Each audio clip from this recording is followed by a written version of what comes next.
अस्सलामु अलैकुम वरहमतुल्लाहि वबरकातुहू। बिस्मिल्लाहिर्रहमानिर्रहीम। अल्हम्दुलिल्लाहि रब्बिल आलमीन वस्सलातु वस्सलामु अला सय्यिदिल मुरसलीन नबीना मुहम्मद व अला आलिहि व सहबिहि अजमाइन। अम्मा बाद फ़क़द क़ाल अल मुअल्लिफ़ रहिमहुल्लाहु तआला व अन बुरैदह इब्निल हुसैब अल अस्लमी रज़ियल्लाहु अन्हु क़ाल क़ाल रसूलुल्लाह सल्लल्लाहु अलैहि वसल्लम कुन्तु नहैतुकुम अन ज़ियारतिल क़ुबूर फज़ूरूहा रवाहु मुस्लिम। ज़ादा तिर्मिज़ी फ़इन्नहा तुज़क्किरुल आखिरा व ज़ादा इब्नु माजाह मिन हदीस इब्न मसऊद रज़ियल्लाहु अन्हु व तुज़हिदु फ़िद दुनिया। আল্লাহ পাকের সমস্ত প্রশংসা যে আল্লাহ পাক রব্বুল আলামিন হায়াতের পরে মওত প্রত্যেক মখলুকের লিখে রেখেছেন। প্রত্যেক মানুষকে এই দুনিয়ার পরে মওতের পরে আখিরাতে পাড়ি দিতে হবে, আর প্রত্যেকের মওত আসবে, এতে কোনো সন্দেহ নেই। মওতের সাথে সম্পর্কিত মওতের পূর্ব মুহূর্তে, মওতের সময়, তারপরে কবরে পৌঁছানো পর্যন্ত যেসব বিধিবিধান রয়েছে সেগুলিকে সাধারণত জানাজা বলা হয়। জানাজা, এই জানাজা সম্পর্কিত হাদিসগুলির ব্যাখ্যা আমাদের ধারাবাহিক চলছে বুলুগুল মারাম হাফেজ ইবনে হাজার রহমতুল্লাহ আলীর কিতাব থেকে। আর দুটো আলোচনা ইনশাআল্লাহ তাআলা জানাজার পর্ব শেষ করব। বড় দীর্ঘ লম্বা হইল, কারণ জানাজা সম্পর্কীয় আলোচনা অনেক রয়েছে আর হাদিসও অনেকগুলি ছিল, আর আমরা সময় অল্প পাচ্ছি, হয়তো 1 ঘন্টা বা তারও কম। তো আজকে কয়েকটি হাদিস আপনাদের সামনে পেশ করব নবী করিম সাল্লাল্লাহু আলাইহি সাল্লামের। বুরাইদা ইবনুল হুসাইব আসলামী রাদিয়াল্লাহু তাআলা আনহু থেকে বর্ণিত। আসলাম গোত্রের লোক, সাহাবী বুরাইদা, বাপের নাম আল হুসাইব। কালা বলছেন তিনি, কালা রাসূলুল্লাহ সাল্লাল্লাহু আলাইহি ওয়াসাল্লাম, রাসূলুল্লাহ সাল্লাল্লাহু আলাইহি ওয়াসাল্লাম বলেন, কুনতু নাহাইতুকুম আন জিয়ারাতিল কুবুর, আমি তোমাদেরকে নিষেধ করতাম কবর জিয়ারত করতে। ফাজুরুহা, এখন তোমরা জিয়ারত করো। এতদিন তোমাদেরকে কবর জিয়ারত করতে মানে কবর দেখতে যেতে, জিয়ারত করা মানে ভিজিট করা, দেখতে যাওয়া। আমাদের দেশে জিয়ারতের অর্থটা ভুল বুঝে, জিয়ারত মানে মাইয়াতের জন্য দোয়া করতে যাওয়া, এটাকে আমাদের দেশের জিয়ারত মনে করে। কবর জিয়ারত করে এলাম মানে মাইয়াতের জন্য দোয়া করে এলাম। কেউ যদি কবরের কাছে গিয়ে সালাম পড়ে আর যদি চলে আসে, বা কবর কিছুক্ষণ দাঁড়ালো, সালাম পড়লো আর টান দিল, তো ওটাকে কবর জিয়ারত বলে না। কবর জিয়ারত কাকে বলে? দেশের ভাষায় দোয়া করলো। তারপরে দোয়া করার বিশেষ পদ্ধতি, একা একা একা যদি কেউ যায় তো ওটাকে কবর জিয়ারত সাধারণত ভাবে না। গ্রামের লোকজনকে, এলাকার লোকজনকে ডেকে হেঁকে নিয়ে গিয়ে 25-50 জন, 100 জন, কয়েকশো জন, জুমার দিনে, ঈদের দিনে ইত্যাদি, এইরকম ভাবে যদি বা খাওয়ান দাওয়ান করিয়ে, জিয়াফত করিয়ে যদি সবকে নিয়ে কবরস্থান ঘিরে যদি দোয়া করে গিয়ে, এইটা হলো কবর জিয়ারত। এগুলো ভুল ধারণা। আসলে কবর জিয়ারত মানে কবরের সাথে সাক্ষাৎ করা, কবর দর্শন, কবর দেখতে যাওয়া, কবর দেখার যে উদ্দেশ্য রয়েছে সেই উদ্দেশ্য নিয়ে যাওয়া। রাসূলুল্লাহ সাল্লাল্লাহু আলাইহি ওয়াসাল্লাম কি বলেছেন? কুনতু নাহাইতুকুম আন জিয়ারাতিল কুবুর, আমি তোমাদেরকে নিষেধ করতাম, অতীতে নিষেধ করতাম কি করতে? কবর জিয়ারত করতে। ফাজুরুহা, এখন তোমরা জিয়ারত করো। এতদিন নিষেধ ছিল, এখন অনুমতি আসলো রাসূলুল্লাহ সাল্লাল্লাহু আলাইহি ওয়াসাল্লামের তরফ থেকে। হাদিস সহিহ মুসলিমের। জাদা তিরমিজি, ইমাম তিরমিজি অতিরিক্ত বলেছেন ফাজুরুহার পরে, ফাইন্নাহা তুযাক্কিরুল আখিরা, কারণ এই কবর জিয়ারত তোমাদেরকে পরকাল স্মরণ করিয়ে দেবে। কবর জিয়ারত করলে কি হবে? পরকাল স্মরণ হবে। তাহলে হাদিস দ্বারা আমরা জানতে পারলাম যে কবর জিয়ারতের একটি লক্ষ্য উদ্দেশ্য হচ্ছে কি? পরকাল স্মরণ করা। যা দেখলে পরকাল স্মরণ হয় সেটা পরকালের কি অংশ না দুনিয়ার অংশ? দুনিয়া দেখে আবার পরকাল কি করে স্মরণ হবে? টাকা দেখলে আখিরাত স্মরণ হয় নাকি? সিংহাসন যদি দেখেন, রাজার, রাষ্ট্রপতির রাজ দরবার দেখেন, আর যদি পার্লামেন্টে বসে থাকেন, তো আখিরাত স্মরণ হবে নাকি? হবে? তাহলে কবর জিয়ারত করো, কবর জিয়ারত করলে কি হবে? আখিরাত। মাঝে মাঝে আপনাদের পরীক্ষা করি যে দেখি কি বুঝছেন। চিন্তা করেন আপনি, যেটা দেখলে আখিরাত স্মরণ সেটা তাহলে দুনিয়া নয়, আখিরাতেরই কিছু অংশ দেখছেন, যার ফলে আখিরাতে আরো যেগুলি হবে সেগুলি স্মরণ হবে। কবর জিয়ারত করো, এখন কবর জিয়ারত করলে কি হয়? পরকাল স্মরণে আসে। ইমাম ইবনে তাইমিয়া রাহমাতুল্লাহ বলছেন যে এই হাদিস থেকে প্রমাণিত হয় যে এই কবর থেকে, মানুষের মত থেকেই পরকাল শুরু হয়ে যায়। মানুষের মত থেকেই তার আখিরাত শুরু। এখনো লাশ দাফন করা হয়নি, এখনো কবরে নামানো হয়নি, তার আখিরাত শুরু হয়ে গেছে। আপনি ভাবিবেন না যে আখিরাত মানে হাসরের দিন, বিচার দিবস, পরকাল শুরু হয়ে গেছে, দুনিয়া শেষ। তো যেহেতু আখিরাত, বিচার, হিসাব নিকাশ, জান্নাত জাহান্নাম, পুল, আল্লাহ পাকের আযাব, এসব দেখার ক্ষমতা কারো নেই, আল্লাহ দেখাবেন না। কবরে যে আযাব হচ্ছে তাও দেখা যাবে না, কিন্তু কবরের দৃশ্যটা তো দেখা যাবে। দুনিয়াতে কবরটা তো দেখা যাচ্ছে। তো তোমরা কবরটা দেখো, তাতে কি হবে? এরপরে যে এগুলি হবে তোমাদের জন্য, সেগুলি স্মরণে আসবে, আখিরাত স্মরণ আসবে, আখিরাত স্মরণ আসবে। তাহলে কবরের জীবনটা হচ্ছে পারলৌকিক জীবন, আখিরাতের জীবন, দুনিয়ার জীবন নয়। একটি উদ্দেশ্য বলা হলো। জাদা ইবনে মাজা, ইমাম ইবনে মাজা রাহমাতুল্লাহ আলাইহি অতিরিক্ত আরো বর্ণনা করেন মিন হাদিস ইবনে মাসউদ, আব্দুল্লাহ ইবনে মাসউদ রাদিয়াল্লাহু তাআলা আনহু থেকে বর্ণিত হাদিসে, কুনতু নাহাইতুকুম আন জিয়ারাতিল কুবুরি ফাজুরুহা ফাইন্নাহা তুযাক্কিরুল আখিরা ওয়া তুযাহিদু ফিদ দুনিয়া। আর অতিরিক্ত একটু আছে, ফাইন্নাহা তুযাক্কিরুল আখিরার পরে কি আছে? ওয়া তুযাহিদু ফিদ দুনিয়া। এর মানে কি? দুনিয়ার লোভ লালসা কমিয়ে দেবে। জোহদ ফিদ দুনিয়া মানে আখিরাত মুখী হয়ে যায়, দুনিয়া বিমুখ। জোহদ মানে বিমুখতা। তাহলে দুনিয়ার জোহদ মানে দুনিয়া বিমুখতা, দুনিয়ার দিকে আপনি মুখ করবেন না, দুনিয়ার দিকে লোভ লালসা করবেন না, আখিরাত মুখী হবে না। এখানে আরেকটি উদ্দেশ্য বয়ান করা হলো, কবর। কবর দেখলে দুনিয়ার লোভ লালসা কমবে, গাড়ি বাড়ি নারী আর আমোদ ফুর্তি এইসব কমবে, আখিরাতের স্মরণ বেশি বেশি হবে, আখিরাতের কথা মনে বেশি জাগবে। এগুলি হচ্ছে উদ্দেশ্য। তাহলে এই দুটো উদ্দেশ্য নবী করিম সাল্লাল্লাহু আলাইহি সাল্লাম বর্ণনা করেছেন হাদিসে, তাই না? কবর জিয়ারতের আর কিছু উদ্দেশ্য আছে। মাইয়েতের জন্য দোয়া করা। কবর জিয়ারতের উদ্দেশ্য হচ্ছে নিজে লাভবান হওয়া, আর যার জিয়ারত করছেন, যার ভিজিট করছেন, তাকে লাভবান করা। নিজের লাভ হইল যে আখিরাত স্মরণ করব, আর দুনিয়ার লোভ লালসা কমাবো, এটা যে জিয়ারতকারী তার ফায়দা। আর যার জিয়ারত করলাম ওই মৃত ব্যক্তির, তার ফায়দা হচ্ছে যে যখন ওখানে গেছি সালাম পড়বো, শান্তি হবে তার উপর, তার জীবনটা সুখী হবে। সালামটাই দোয়া তার জন্য প্রাথমিক।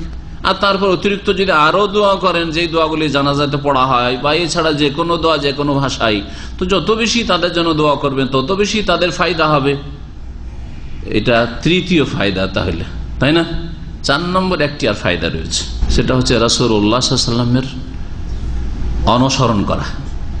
রাসূলুল্লাহ সাল্লাল্লাহু আলাইহি ওয়াসাল্লামের অনুসরণ করা। নবী করিম নিজে জিয়ারত করেছেন, জিয়ারত করতে বলেছেন, উৎসাহিত করেছেন।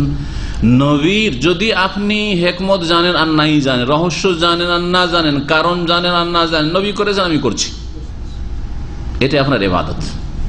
এটা হচ্ছে আপনার ইবাদত। তো ইবাদত আপনি এটি করছেন, আল্লাহ সন্তুষ্টির কাজ করছেন। এই 4টি কথা মনে রাখবেন, 4টি কথা মনে। কবর জিয়ারতের লক্ষ্য উদ্দেশ্য সম্পর্কে, এগুলো হল শরীয়ত সম্মত লক্ষ্য উদ্দেশ্য। এতটা যথেষ্ট নয়? এতটাই যথেষ্ট। কিন্তু বিদআতপন্থীরা কি কি করে, ভাষ্যকারের ভাষায় সামনে গিয়ে শোনাবো। সহিহ মুসলিমে যতটুকু হাদিস রয়েছে ফাজুরুহা পর্যন্ত সহিহ, তিরমিজিতে যেটা রয়েছে সেটাও সহিহ। আব্দুল্লাহ মাসউদ থেকে যে হাদিসটা বর্ণিত রয়েছে ইবনে মাজাহ, তার সনদে আইয়ুব বিন হানি রয়েছে। ইমাম হাফিজ বিন হাজার এই হাদিসের সংকলক, তিনি বলেছেন তাতে যে বর্ণনাকারী আইয়ুব বিন হানি রয়েছে, তার মধ্যে একটু দুর্বলতা, লিনুন মানে একটু দুর্বলতা রয়েছে। কিন্তু অন্যান্য হাদিসগুলি আখিরাত সম্পর্কে, মত সম্পর্কে, মতের দৃশ্য দেখলে বা কবরের দৃশ্য দেখলে যখন আখিরাত স্মরণ আসে, আখিরাত যার বেশি বেশি স্মরণ হবে, দুনিয়ার স্মরণটা কমবে। কারণ মানুষের মগজ যদি এই দিকে যায় তো এই দিকটা কমবে, ঠিক না? সুতরাং এই যুক্তিগুলো প্রমাণ করে যে হাদিসের সনদে একটি বর্ণনাকারী হালকা দুর্বল থাকলেও আসল বিষয়বস্তুটি সাব্যস্ত। তার মানে দুনিয়ার লোভ লালসা মোহ কমে আসে কবর জিয়ারত করলে। এই জন্য বেশি বেশি কবর জিয়ারত করা। কবর জিয়ারতের অনেক উপকারিতা রয়েছে। এছাড়াও আখিরাত স্মরণ হওয়া মানে অন্তর নরম হওয়া, অন্তর নরম হওয়া, এই একটা ফায়দা রয়েছে। অন্তর নরম হবে, অহংকার কমে আসবে। অহংকারের ব্যাধি আপনার মধ্যে রয়েছে, আরো যে অন্তরের বহু ব্যাধি রয়েছে, পাপের কামনা বাসনা, সেগুলি কমে আসবে। অন্তর নরম করার জন্য বিভিন্ন উপায় রয়েছে, তার মধ্যে এটা একটা। কারণ আপনি যতই শক্তিশালী হন না কেন, যতই জাদেরেল হন না কেন, যত বড় নেতা হন না আর পয়সা হন না কেন, ওখানে যেতেই হবে, ওখানে যেতেই হবে। দুনিয়ার বড় বড় শাসকরা চলে গেছে, আর দুনিয়ার কিছুই নিয়ে যেতে পারেনি। যদি আখেরাতের জন্য কিছু যদি ডিপোজিট করে থাকতো তাই নিয়ে গেছে, আর কিছু নিয়ে যেতে পারেনি। খুব সুন্দর লাগলো সৌদি আরবের একজন বড় শেখ, মসজিদে কুবার ইমামের একটা বক্তব্যের একটা অংশ আরবি, তিনি বলছেন যে দুনিয়া হচ্ছে ডিপোজিট। দুনিয়া হচ্ছে কি? ডিপোজিট। মানুষ ডিপোজিট করছে, হয় দুনিয়ার ব্যাংকে ডিপোজিট করছে, ইমাফিল বনুক আও ইম্বা ইনদাম মালিকুল মুলুক, অথবা মালিকুল মুলুক আল্লাহ পাকের কাছে ডিপোজিট করছেন। যদি আপনি ব্যাংকে ডিপোজিট করেন তাহলে সেটা কিন্তু আপনার সাথে যখন মরবেন যাবে না, থেকে গেল, ওয়ারিসিনদের জন্য, ওদের জন্য থেকে গেল, অন্যরা লুটে পুটে খাবে। কিন্তু মালিকুল মুলুক আল্লাহ রাব্বুল আলামিনের কাছে যদি ডিপোজিট করেন সেটা কি? সেটা কি? কেমন করে ডিপোজিট করে আল্লাহর কাছে? দান খেরাতের ক্ষেত্রে হইলে প্রথম যাকাত, সাদকা, দিনের দাওয়াতের কাজে খরচ করা, আত্মীয় স্বজনদের উপর খরচ করা ইত্যাদি। আর যদি অন্য ইবাদতবন্দি, যে কোনো ইবাদতবন্দি একটা নেকির কাজ করেছে ওটা আল্লাহর কাছে ডিপোজিট করছেন আপনি। ওমা তুকাদ্দিমু লিআনফুসিকুম মিন খাইরিন তাজিদুহু ইনদাল্লাহ। ব্যাংকে ডিপোজিট করে আমরা পাবো কিনা? অনেক সময় ব্যাংকে ডিপোজিট করে পাওয়া যায় না, কিন্তু আল্লাহ পাকের কাছে আল্লাহ পাক বলছেন যা কিছু কল্যাণ আল্লাহর কাছে অগ্রিম ডিপোজিট করবে, পাঠাবে, তাজিদুহু ইনদাল্লাহ, আল্লাহর কাছে পাবে। শুধু পাবেন হুয়া খাইরান, সেটা উৎকৃষ্ট রূপে পাবে, ওয়া আযাম আজরা, আর মহাপুরস্কারের আকারে পাবে। যেটা আল্লাহ পাকের কাছে ডিপোজিট করলেন সেটা উত্তম অবস্থায় পাবেন, বড় মহাপুরস্কার আকারে পাবেন, আর সেটা দুনিয়াতেও লাভবান তার কারণে হবেন। কারণ দুনিয়াতে যে ভালো কাজগুলি মানুষ করে ওর কারণে জীবনে বরকত নেমে আসে, তাহলে দুনিয়াতেও বেনিফিটেড, আপনি উপকৃত। আর আখিরাতে সেটা আপনার সাথ ছাড়া হবে না, থাকবে। কবরে চলে যাচ্ছেন, আল্লাহর কাছে যেগুলো ডিপোজিট আছে সেগুলি আপনার সাথে যাচ্ছে, কিন্তু হ্যাঁ যতগুলি নেক আমল করেছেন সলেহাত সেগুলি সব যাচ্ছে আপনার সাথে। কিন্তু দুনিয়ায় যতই টাকা পয়সা ধন সম্পদ ডিপোজিট করেন কোনটাই আপনার সাথে যাবে না, কারো সাথে যায়নি। শাইখুল ইসলাম ইবনে তাইমিয়া রাহমাতুল্লাহ জোহদ সম্পর্কে বলছেন, কারণ হাদিসটাতে একটা জোহদ শব্দটি ব্যবহৃত হয়েছে, তো জাহেদু ফিদ দুনিয়া। কবর জিয়ারত করলে দুনিয়া বিমুখতা মানুষের মধ্যে পয়দা হয়। বলছে জোহদ হচ্ছে তারকু মা লা ইয়ানফাউ ফিল আখিরা, পরকালে যা কাজে আসবে না তা পরিত্যাগ করা। এমন কাজ কথা ছেড়ে দেওয়া যেগুলি আখিরাতে কাজে আসবে না, আমার মওতের পরে এটা কাজে আসবে না, সুতরাং এইসব কাজ কেন করবো আমি? আমার মওতের পরে যেগুলি কাজে আসবে সেগুলি করবো, সেগুলি বলবো। তারপরের হাদিস, ওয়ান আবি হুরায়রা রাদিয়াল্লাহু আনহু আন্না রাসূলুল্লাহ সাল্লাল্লাহু আলাইহি ওয়াসাল্লাম লা'না যায়রাতিল কুবুর, আখরাজাহু তিরমিজি ওয়া সাহাহু ইবনে হিব্বান। আবু হুরায়রা রাদিয়াল্লাহু তাআলা আনহু থেকে বর্ণিত, তিনি বলছেন রাসূলুল্লাহ সাল্লাল্লাহু আলাইহি ওয়াসাল্লাম লানত করেছেন, অভিশাপ করেছেন যায়রাতিল কুবুর, কবর জিয়ারতকারিনী মহিলাদের উপর, কবর জিয়ারতকারিনীদের উপর। আখরাজাহু তিরমিজি হাদিস, ইমাম তিরমিজি বর্ণনা করেছেন, ইমাম ইবনে হিব্বান হাদিসটিকে সহিহ বলেছেন। হাদিসের বিভিন্ন সূত্র সনদ রয়েছে, সবগুলি মিলিয়ে হাদিসটি সহিহ। যাওয়ারাতিল কবুর মুবালাগা শেখা দিয়ে বেশি বেশি জিয়ারতকারিনীদের উপর লানত করেছে, ওইটি অধিক সহিহ, কিন্তু এই হাদিসটাও সহিহ। হাদিস মুসনাদ আহমদেও রয়েছে, ইবনে মাজাতেও রয়েছে এই হাদিসটি। আর আগের হাদিসটি কি ছিল? নবী সাল্লাল্লাহু আলাইহি ওয়াসাল্লাম প্রথম দিকে কবর জিয়ারত করতে নিষেধ করেছেন, পরে অনুমতি দিয়েছেন। প্রথম হাদিসটি থেকে জানা যায় যে কবর জিয়ারত প্রথম দিকে নিষিদ্ধ ছিল। কেন নিষিদ্ধ ছিল? হারাম ছিল। কবরের কাছে মাটি দিয়ে চলে আসলে আর যাওয়াই যাবে না, নিষেধ ছিল। মক্কাতেও নিষেধ ছিল, মদিনায় প্রথম যুগে নিষেধ ছিল, তারপরে নবী সাল্লাল্লাহু আলাইহি ওয়াসাল্লাম অনুমতি দিয়েছেন। কেন? কারণ লোকেরা নতুন নতুন মুসলিম হচ্ছে, শিরক মগজে হাড়ে হাড়ে ঢুকে আছে, রক্তে শিরক কুফরি ঢুকে আছে, গায়রুল্লাহর পূজা ঢুকে আছে। আর যুগে যুগে জাতি দুই রকম পূজার মাধ্যমে মুশরিক হয়েছে, হয় মূর্তি পূজা করে, না হয় কবর পূজা করে। এখন এই নতুন মুসলিমদেরকে যদি কবর জিয়ারত করতে ছেড়ে দেওয়া হয়, তাহলে দিয়ে দুর্গা ছেড়ে দিয়ে, লাতুজা মানাত ছেড়ে দিয়ে দরগা পূজা শুরু করে দেবে, যেমন আজকালকার মুসলিমরা কবর পূজা শুরু করেছে। বোঝা গেছে? যার ফলে এই আশঙ্কাতেই রাসূলুল্লাহ সাল্লাল্লাহু আলাইহি ওয়াসাল্লাম প্রথম যুগে কবর জিয়ারত করা মুসলিমদের জন্য নিষেধ করেছেন। তারাও সাহাবায়ে কেরাম, কিন্তু নিউ মুসলিম সব, তাদের জন্য নিষেধ করেছেন না, এরা ফিতনায় পড়তে পারে। আর শিরকের ফিতনা সবচেয়ে বড় ফিতনা, শিরকের অপরাধ সবচেয়ে বড় অপরাধ, এই জন্য নিষেধ ছিল। বলছেন যালিকা আল্লাহু আ'লাম আন্না কাসীরাম মিনাল মুসলিমিনা কানু হাদিসাই আহদিন বিল কুফর, সব অধিকাংশ মুসলিমরা যেহেতু নতুন নতুন মুসলিম ছিল, কুফরি ছেড়ে এই মাত্র এসেছে। ওয়া আন্না ইউখশা আন তাজুররা জিয়ারাত ইলা তাআল্লুক বিল আমওয়াত ওয়া আযরিহাতিহিম, আশঙ্কা ছিল যে এদেরকে যদি জিয়ারত করতে অনুমতি দিয়ে দেওয়া হয় তো মৃতদের সাথে, বিশেষ করে মৃতদের মধ্যে যারা বুজুর্গ লোক, হ্যাঁ যারা নেক লোক, নেক লোকদের ভক্ত থাকে, জীবিত অবস্থায় থাকে, সুতরাং মৃত হওয়ার পরেও তাদের ভক্ত থাকবে, এই আশঙ্কা ছিল, যার ফলে নিষেধ করা হয়েছে ওদের ওই মৃতদের সাথে অথবা তাদের কবরগুলির সাথে যেন সম্পর্ক না হয়ে যায়, আর আল্লাহর সাথে সম্পর্ক দুর্বল না হয়ে যায়, শিরকে লিপ্ত না হয়ে যায়, যে এরাও দিতে পারেন, এদের কাছ থেকেও বা এদের এখানে দাঁড়ালে বরকত আসে। যেমন আমাদের দেশে যেসব ফিরকাগুলি রয়েছে, কিছু লোক আছে সরাসরি কবর পূজা করে, আর কিছু লোক কবর পূজা না করলেও অনেকটাই তাতে জড়িয়ে আছে ওই শিরগুলোতে। যেমন তারা মনে করে যে ওখানে গেলে কি হয়, কলব আলোকিত হয়, ইমান তাজা হয়, ওলিয়া উলিয়া পীর মাশায়েখ বুজুর্গানে দিন আলেম ওলামাদের কবর জিয়ারত করলে অন্তর আলোকিত হয়, ইমান তাজা হয়, ইত্যাদি ইত্যাদি। এছাড়া এর চেয়ে বড় বড় কথা রয়েছে। জটিল জটিল মশলা সমাধান করতে পারছেন না, সমস্যার সমাধান করতে পারছে না, ওখানে গেলে তাদের নাকি অন্তর আলোকিত হয়ে যায়, ব্রেন খুলে যায়। এগুলো শিরকি আকীদা। কিছু লোকেরা সরাসরি কবর মাজারকে সেজদা করেছে, আর কিছু লোকেরা এইরকম শিরকি আকীদা রাখে। সুতরাং কবর বড় ফিতনা, কবর দুর্বল ইমানের মুসলিমদের জন্য বড় ফিতনা। এত বড় ফিতনা এই কবর যে মূর্তি অত বড় ফিতনা নাই।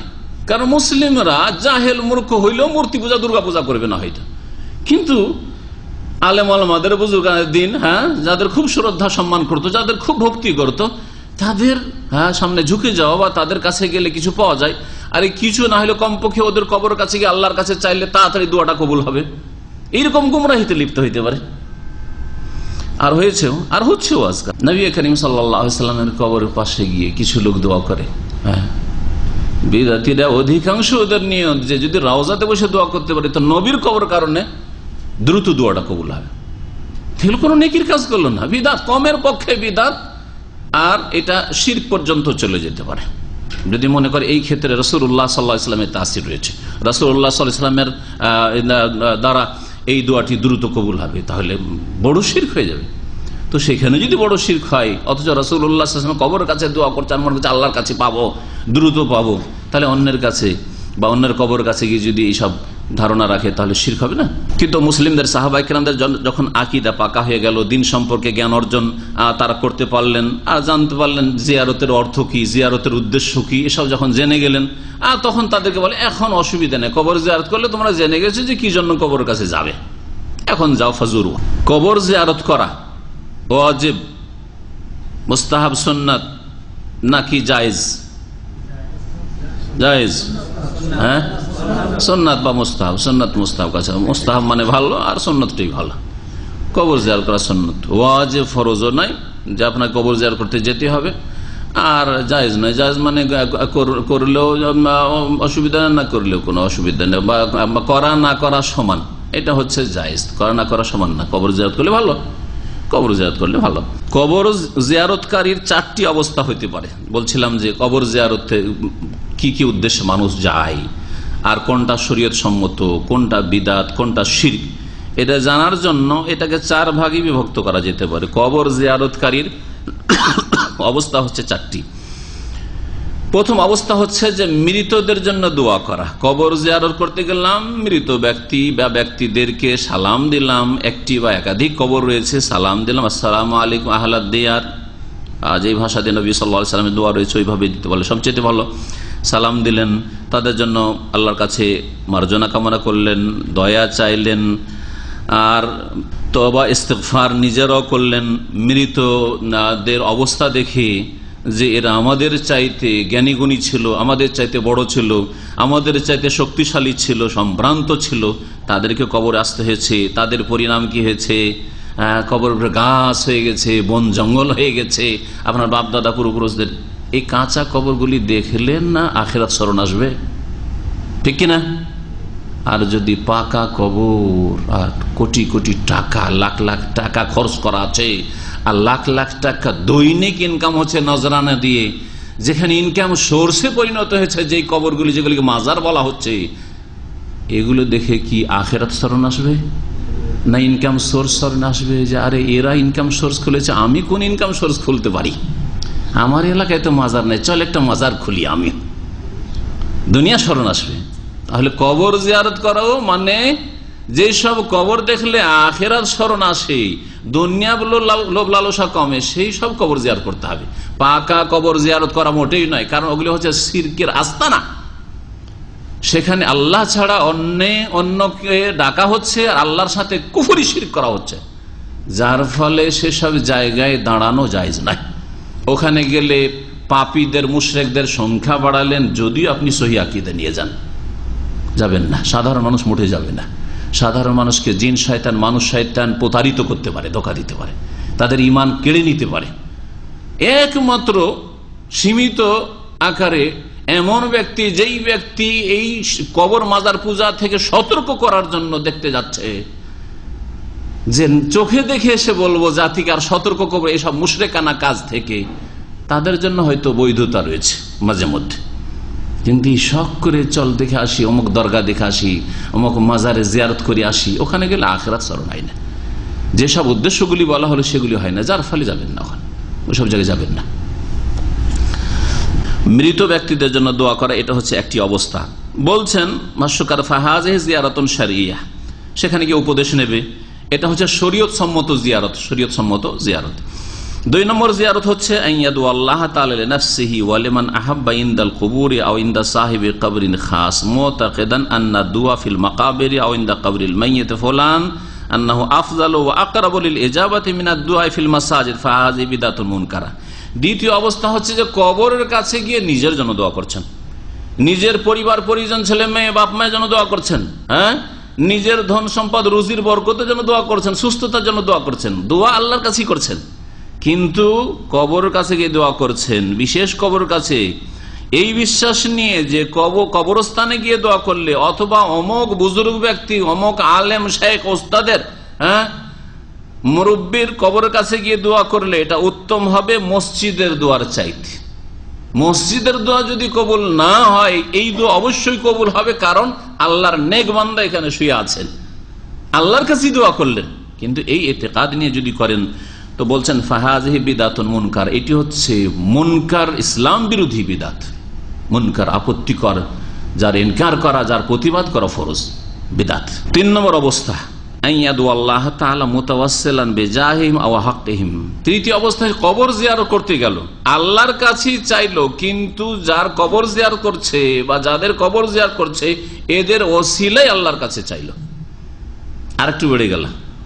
দ্বিতীয় অবস্থায় ওসিলা নাই, এখানে গেলে দোয়াটা বেশি কবুল হবে। হ্যাঁ, হটলাইন ওখান থেকে আছে, ওখানে করে লাইন এঙ্গেজ থাকে না, বুঝা গেছে না, লাইন এঙ্গেজ থাকে না, সবসময় লাইন পাওয়া যায়। বড় বড় মন্ত্রী মিনিস্টারদের লাইন এঙ্গেজ থাকে না। হ্যাঁ, বড় বড় কোম্পানির মেলাগুলো লাইন আছে, 10টা বিজি থাকলে আরো 2টা খোলা আছে, কোনোটা না কোনোটা খোলা থাকছে, ঠিক না?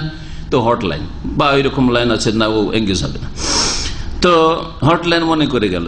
তৃতীয় অবস্থা যে না, আল্লাহর কাছে দোয়া করলো, অতিরিক্ত করলো কি, এইসব বুজুর্গকে, আলেমকে, ওস্তাদকে, শেখকে, হ্যাঁ, সাহাবিকে বা নবীকে কি করলো, আল্লাহর কাছে দোয়া কবুল করানোর জন্য ওসিলা বানালো। আল্লাহ গো, তোমার নেক বান্দার যে কবর জিয়ারত করতে এসেছি তার ওসিলায় আমার দোয়াটি কবুল করো, এই করলো।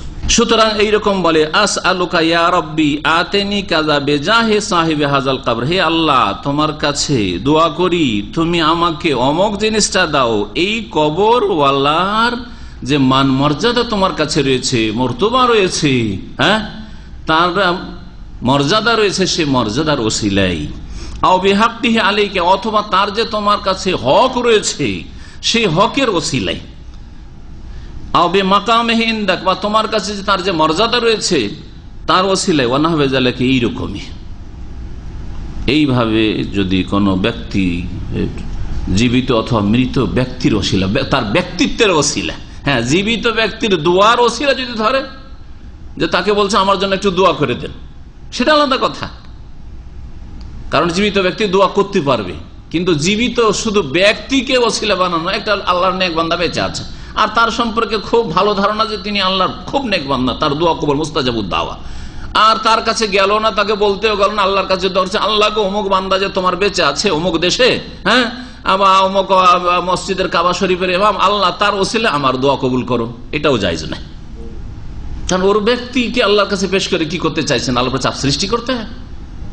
এটা কি ঠিক ওই রকমই যেমন আমরা বড় ব্যক্তির কাছে পৌঁছার জন্য তার সেক্রেটারি, তার আশেপাশে ডানে বামে যারা আছে তাদেরকে আমরা মাধ্যম ধরি যে ভাই সরাসরি তো পৌঁছিতে পারবো না, তা আপনি একটু আপনার অ্যাপ্রোচ আছে ওখানে, আপনি ওখানে আমাকে পৌঁছে দেবেন।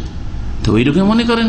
তারপরে অনেক সময় মানুষ যতই বড় ব্যক্তি হোক না কেন, কারো না কারো কাছে গিয়ে একটু দুর্বলতা আছে, দুর্বল হয়ে যায়, অথবা চক্ষু লজ্জায় তার কথা মানতে হয়।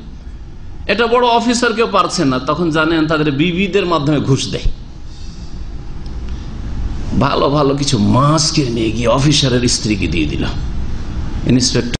আর বড় বড় অফিসাররা যারা ঘুষখোর, সরাসরি হয়তো ঘুষ নেবে না, খুব ভদ্র, ওদেরকে হয়তো সরাসরি টাকা দিলে আপনাকে আশাই বানিয়ে দিতে পারে, ভয় আছে।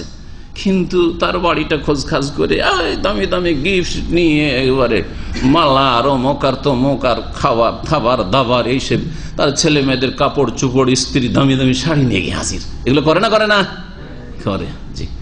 কারণ স্ত্রীর কাছে স্বামী দুর্বল, স্বামী দুর্বল, ও সারা রাত বুঝাইতে থাকবে যে এর কাজটা করে দিতে হবে, একে কোন রকম করে বাঁচাইতে হবে মৃত্যুদণ্ড থেকে, একে জেল থেকে মুক্ত করতে হবে। সারা রাত লেগে আছে, কারণ খেয়েছে, ও ভালো ভালো খাবার খেয়েছে, ঘুষের হারামের খাবার, বা ভালো ভালো পোশাক পেয়েছে, গয়না পেয়েছে, লেগে আছে। এইরকম মনে করেছে আল্লাহকে এরা দুর্বল, যে আল্লাহ রাব্বুল আলামিন, নবী মোহাম্মদ অথবা জিলানি, চিস্তি অথবা আবু বকর, ওমর, তাদের ওসিলার কথা বলবো, আল্লাহ চাপের মুখে চলে আসবেন, লজ্জায় পড়ে যাবেন, আল্লাহ না দিয়ে আর আল্লাহর কাছে উপায় থাকবে না। আউযুবিল্লাহ। তাহলে আল্লাহ আল গনি কি করে হলেন? অমুখাপেক্ষী কি করে আল্লাহর নাম আল গনি? আল্লাহ রাব্বুল আলামিন আস-সামাদ, আল্লাহ কারো মুখাপেক্ষী নন, কারো মুহতাজ নন, কারো কাছে দুর্বল নন। আল্লাহ হচ্ছে আল কাদের, আল কাদির, সর্বশক্তিমান। এগুলি কোথায় থাকলো তাহলে? এই ইমানগুলি কোথায় থাকলো তাহলে আপনার? এই 3 নম্বর সম্পর্কে বলছেন ফাহাযিহি বিদআতুন মুহাররামা। মৃত ব্যক্তির কবরের কাছে গিয়ে তাদেরকে ওসিলা বানিয়ে যদি দোয়া করেন, তাহলে এটা হচ্ছে হারাম বিদআত, আগেটা হারাম। আর তার সাথে সাথে এটা শিরকের চোরা রাস্তা, ওসিলা। লিআন্নাহা ওসিলাতুন ইলা শিরকি বিল্লাহি তাআলা। আজকের ওসিলা ধরা কালকের শিরকে পরিণত হবে। আজকে যাদেরকে ওসিলা ধরে দোয়া করছেন আল্লাহর কাছে, কালকে তাদের কবরের মাজারের পূজা শুরু করবেন। এইভাবেই কবর মাজার পূজা শুরু হয়েছে, সরাসরি ওদের কাছে চাওয়া শুরু হয়েছে। এটা হচ্ছে শিরকের চোরা রাস্তা। আর দ্বীন ইসলামে পাপের যে কোনো চোরা রাস্তাকে বন্ধ করা হয়েছে। সাদ্দে জারিয়া, যেসব রাস্তা দিয়ে মানুষ পাপে লিপ্ত হয় সেসব রাস্তা বন্ধ করা হয়েছে। এই জন্য কোনো মহিলার সাথে, যতই আল্লাহর ওলি হন আর আলেমে দ্বীন হন, নির্জনতা অবলম্বন করা, আজনবী মহিলার সাথে জায়েজ না। আমার ইমান মজবুত, আমি পড়ে থাকলো, আমি কিছু বলবো না, তারপরও জায়েজ না আপনার জন্য। অপর পুরুষের সাথে বা একা বিনা মাহারামে সফর করাও জায়েজ নয় কোনো মহিলার জন্য। সে হজের সফর হোক, আর উমরা সফর হোক, আর নেকির সফর হোক, আর সাধারণ সফর হোক, আর অনেক দূরে বিদেশে কেউ আনার মতো লোক নেই হোক, শরীয়তে হারাম করা হয়েছে। এইরকম মহিলাদের সাথে যখন তখন ভাবির সাথে, শালীর সাথে টেলিফোনে কথা বলা, আর হাসি খুশি বন্ধুর স্ত্রীর সাথে, বন্ধু না থাকে তখন একটু টেলিফোন করা, কারণ একটু সুযোগ পাবো কথা বলার। নিয়ত অত খারাপ নাই, মানে বড় ব্যভিচারে যে লিপ্ত হবেন না, কিন্তু একটু কথা টথা বললাম, একটু রসিকতা করলাম, দাওয়াতটা চাইলাম, এগুলো সব হারাম করা হয়েছে। কারণ এটা ধীরে ধীরে আপনাকে কোথায় নিয়ে যাবে? এটা আরবি হলো ইস্তিরসাল, মানে আপনার এখন রশি ঢিলা হচ্ছে, কিন্তু ধীরে ধীরে রশি ঢিলা হচ্ছে, আর ধীরে ধীরে ধীরে ধীরে আপনি পাপের দিকে বাড়ছেন। যে ইসলামের যেটা বাঁধন ছিল, বাঁধন ঢিলা হইতে যাচ্ছে। হয় না? হয় না? যারা ফেসবুকে বসছেন, যারা ইউটিউবে বসছেন, তারা কিন্তু একদিনেই অশ্লীল ছবিতে ডুবেননি, ধীরে ধীরে। আজকে কিছু মহিলা দেখলাম, তার মহিলা দেখতে ভালো লাগে, ইশকুসওয়ার ছবি দেখতে ভালো লাগে, ছেলেদের ছবি দেখতে ভালো লাগে না, বা ওই গাছপালার ছবি দেখতে ভালো লাগে না, অথবা ভালো কিছু আর্টিকেল লেখা আছে সেগুলি দেখতে, এগুলো কে পড়বে, এত সময় কোথায়? খুঁজে খুঁজে মহিলার ছবি, মহিলার ছবি, মহিলা ফ্রেন্ড, ফেসবুকে ফ্রেন্ড বানাবেন কাকে? ওই মহিলা, মহিলা যতগুলো মহিলা, ফেতনা না এগুলি, ফেতনা। এগুলি কেন হারাম? এগুলি হচ্ছে সাদ্দু জারিয়া, জেনার রাস্তা বন্ধ করা। ওর মধ্যেই শয়তান অন্তর দিয়ে দিবে যে এই যে তোর ফ্রেন্ডগুলি আছে, ফেসবুকের ফ্রেন্ড, এর মধ্যে এই যে যুবতীটা আছে, এটা খুব সুন্দরী, কিন্তু এর সম্পর্কে ব্যাকগ্রাউন্ড জানতে পারে, খুব ভালো, সুতরাং চলো এর সাথে যোগাযোগ রাখা, একে বিয়ে করবো। কোথাকার লোক কোথায় চলে গেল, কোথাকার লোক কোথায় চলে গেল? এক পাকিস্তানি, তার স্ত্রী আছে, অনেক বছর আগের কথা, ইমিয়ানজিৎ কোম্পানিতে। আমাকে এসে মাসালা জিজ্ঞাসা হচ্ছে, আমি আমার স্ত্রীকে ছেড়ে দেবো। তার কেন? বলছে আমি আসলে বিয়ে করব একটা অস্ট্রেলিয়ান মেয়েকে বিয়ে করবে। কি করে যোগাযোগ হলো? তো বলছে যে আমার সাথে ওই ফেসবুকে যোগাযোগ, ওর সাথে বিয়ে করবো।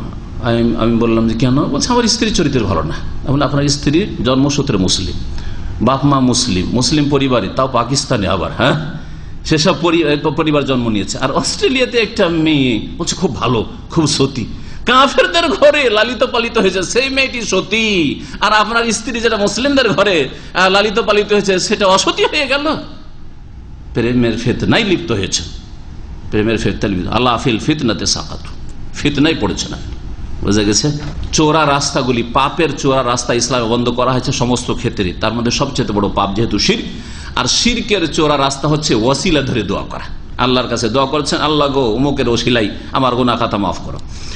এসব হারাম, বিদআতে মুহাররম আর শিরকের ওসিলা, শিরকের বর্ডারে চলে গেছেন। 4 নম্বর হচ্ছে কবর জিয়ারত করতে গিয়ে আল্লাহর কাছে দোয়া করা নাই। ইন্নামা ইয়াদু আসহাবাল কবর, কবর ওয়ালাকে ডাকছে, ইয়া খাজা মাদাদ, ইয়া জিলানি শাইয়ান লিল্লাহ, এগুলো তাদের কিতাব আছে। হ্যাঁ, ইয়া পীরানে পীর দস্তগীর, হাত ধরে উদ্ধারকারী, ইয়া গাউসুল আজম, মহান উদ্ধারকারী, গরিব নামাজ, গরিবের দাতা, নামাজ মানে দাতা, গরিবের দাতা, এটি কথা বড় কুফরি কথা, বড় শিরকি কথা। লক্ষ্মী হচ্ছে হিন্দুদের রুজি দাতা, আর সরস্বতী হচ্ছে হিন্দুদের বিদ্যা দাতা, আর ইয়ে হচ্ছে দস্তগীর, এদের হাত ধরে উদ্ধারকারী গৌসুল আজম, আর গরিব নামাজ গরিবের দাতা মুসলিমদের। তারপরে কি ইসলাম থাকে না? ইসলাম থাকে না, কোনো পার্থক্য নেই। হরে রাম হরে কৃষ্ণ করা, আর ইয়া গরিব নামাজ, ইয়া খাজা, আর ইয়া জিলানি, আর ইয়া ইত্যাদি, এসব আল্লাহ ছাড়া অন্যকে ডাকা একই কথা, কোনো পার্থক্য নেই। তো কবরওয়ালাকে যদি ডাকি, কবরওয়ালা একাধিক অথবা একজনকে ডাকে, যেমন বলে ইয়া ওয়ালি আল্লাহ, আল্লাহর ওয়ালি, ইয়া নবী আল্লাহ, আল্লাহর নবী, ইয়া সাইয়্যিদি আগনেনি, আমাকে অভাব মুক্ত করুন, আও আতেনি কাজা, আমাকে এই জিনিসটা দান করুন, আমাকে সুস্থতা দান করুন, আমার মেয়ের বিবাহের ব্যবস্থা করে দিন, ওয়ান্নাহু যালিকা, এইরকম কিছু চাওয়া, ফাহাদা শিরকুন আকবার, এই জিয়ারতটা হচ্ছে বড় শিরকি জিয়ারত। কি বড় শিরকি জিয়ারত? আমার বন্ধু মসজিদে নববীতে নবী সাল্লাল্লাহু আলাইহি ওয়াসাল্লামের কবর কাছে ডিউটি করতেন। আমি 1 বছর ডিউটি করেছি মসজিদে নববীতে। তো একদিন এক পাকিস্তানি মহিলা দরখাস্ত লিখে নিয়েছে, যুবতী আর কি, অবিবাহিতা, দরখাস্ত লিখে নিয়েছে, উর্দু। দেওয়ার চেষ্টা অনেক করছে, কাছে তো মহিলা যেতেই পারে না, দিতে পারে না। তো ওই ভাই আমাদের ইন্ডিয়ান, মদিনার শেষ বছরের ছাত্র, শেষ বছরগুলোকে রাখে, যারা একটু সিনিয়র তাদেরকে ওখানে রাখে তর্জমান হিসাবে, ওর হাতে ধরিয়ে দিয়েছে যে তুমি তো ইন্ডিয়ার লোক, উর্দু ভাষী, উর্দু বুঝছো, দয়া করে রাসূলুল্লাহ সাল্লাল্লাহু আলাইহি ওয়াসাল্লাম রওজা মোবারকে আমার দরখাস্তটা পৌঁছে দেবে, আরজি খোলার পর আমাদেরকে বললো যে ভাই 10টি দরখাস্ত লেখা আছে। কার কাছে? রাসূলুল্লাহ সাল্লাল্লাহু আলাইহি ওয়াসাল্লামের কাছে দরখাস্ত লেখা আছে, আরজি। ইয়া রাসূলুল্লাহ, আল্লাহ রসুল, আমি যুবতী হয়েছি, বয়স 22-25 হয়ে যাচ্ছে, ভালো স্বামী পাচ্ছি না, হ্যাঁ ইয়া রাসূলুল্লাহ, ভালো স্বামীর ব্যবস্থা করে দাও। আমি বিএ অথবা এমএ কোন একটা পরীক্ষা দিয়ে এসছে, মেয়েটি বলছে আমি অমুক পরীক্ষাটা দিয়েছি, ইয়া রাসূলুল্লাহ আমাকে ভালো নম্বরে পাশ করিয়ে দাও, ইয়া রাসূলুল্লাহ, ইয়া রাসূলুল্লাহ এই করিয়ে দাও, ইয়া রাসূলুল্লাহ এই করে দাও, ইয়া রাসূলুল্লাহ এই করে দাও। বলেন এর হুকুম কি? ছোট শিরক, বড় শিরকে দেখুন সন্দেহ নেই। কারণ আব্দুল কাদের জিলানী যেমন আব্দুল কাদের আল্লাহর বান্দা, তখন মুহাম্মদুর রাসূলুল্লাহ আব্দুল্লাহ, ও আন্নাহু লাম্মা কামা আব্দুল্লাহ ইয়াদউ, আল্লাহ নবী সাল্লাল্লাহু আলাইহি ওয়াসাল্লামকে কোরআনের সূরায় জেনে কি বলছেন? আব্দুল্লাহ, আল্লাহর বান্দা। তো আল্লাহর বান্দাকে, আল্লাহর দাসকে যে ডাকলো, সে কি আবার মুমিন থাকে? সে মুশরিক হয়ে যায়। আল্লাহর দাসকে ডাকলো। আল্লাহ রাব্বুল আলামিন যেন বুঝার তৌফিক দান করেন। এই 4টি অবস্থা জিয়ারতকারী। এখন কোন অবস্থায় জিয়ারত করতে যাচ্ছেন, কোন নিয়তে জিয়ারত করতে যাচ্ছেন? ইন্নামাল আমালু বিন্নিয়াত, মানুষের আমল নির্ভর করে নিয়তের উপর। প্রথমটি হচ্ছে শরীয়ত সম্মত জিয়ারত, আর বাকি 3টি শরীয়ত বিরোধী জিয়ারত, 2টি বিদাত, হ্যাঁ, তৃতীয়টি হচ্ছে শিরকের চোরা রাস্তা, চতুর্থটি হচ্ছে বড় শিরক। রাসূলুল্লাহ সাল্লাল্লাহু আলাইহি ওয়াসাল্লাম এই হাদিসটি সামনে যে হাদিসটি আমরা পড়লাম একটু আগে, সেটাতে ওই সব মহিলাদের উপর লানত করে, যেসব মহিলারা কি করে? কবর জিয়ারত করে। লানত করেছেন মানে বদদুয়া দিয়েছেন, অভিশাপ দিয়েছেন কবর জিয়ারতকারীদের ওপর। তো নবী সাল্লাল্লাহু আলাইহি ওয়াসাল্লাম যখন লানত করেছেন, আল্লাহর লানত অথবা রসুলের যখন লানত হয়, তো সেই কাজটি কি জায়েজ? কোন জায়েজ কাজ করছে আর লানত হচ্ছে আল্লাহ এবং রসুলের নাকি? তো কাজটি কি? হারাম। সাগীরা গুনাহ না কাবীরা গুনাহ? সাগীরা গুনাহের উপর লানত হয় না। কাবীরা গুনাহের যে সংজ্ঞা করা হয়েছে তাতে বেশ কিছু দিক রয়েছে। তার মধ্যে একটি হচ্ছে, যদি কোনো পাপের ওপর লানত করা হয় বা আল্লাহর গজবের কথা বলা হয়, দুনিয়ার কোনো শাস্তির কথা বলা হয়, বা আখিরাতের আযাবের কথা বলা হয়, জাহান্নামের ধমক দেওয়া হয়, হ্যাঁ, অথবা ইসলামী দণ্ডবিধান কায়েমের কথা শরীয়তে বলা হয়, এগুলি হচ্ছে কাবীরা গুনাহ।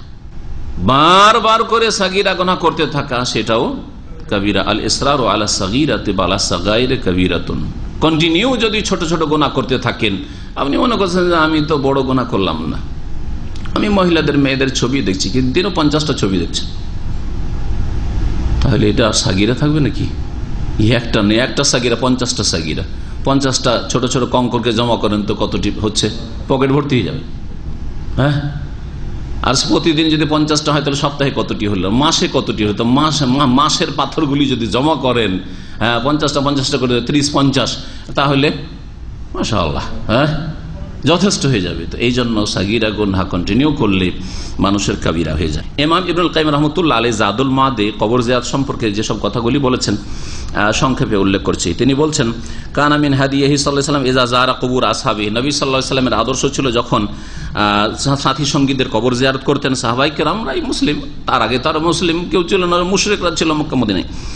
তাদের যখন জিয়ারত করতেন কিসের জন্য? লিদুআ ইলাহুম, তাদের জন্য দোয়া করার জন্য, তাদের উপর রহমতের দোয়ার জন্য, তাদের জন্য মার্জনা কামনার জন্য।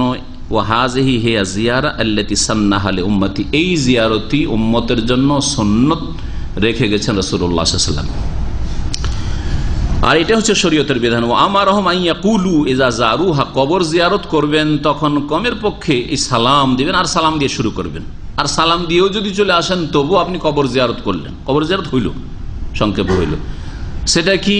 সুন্নতি শহীদ, আসসালামু আলাইকুম আহলাদ দিয়ারি মিনাল মুমিনিনা ওয়াল মুসলিমিন ওয়া ইন্না ইনশাআল্লাহু বিকুম লাহিকুন নাসআলুল্লাহ লানা ওয়া লাকুমুল আফিয়া।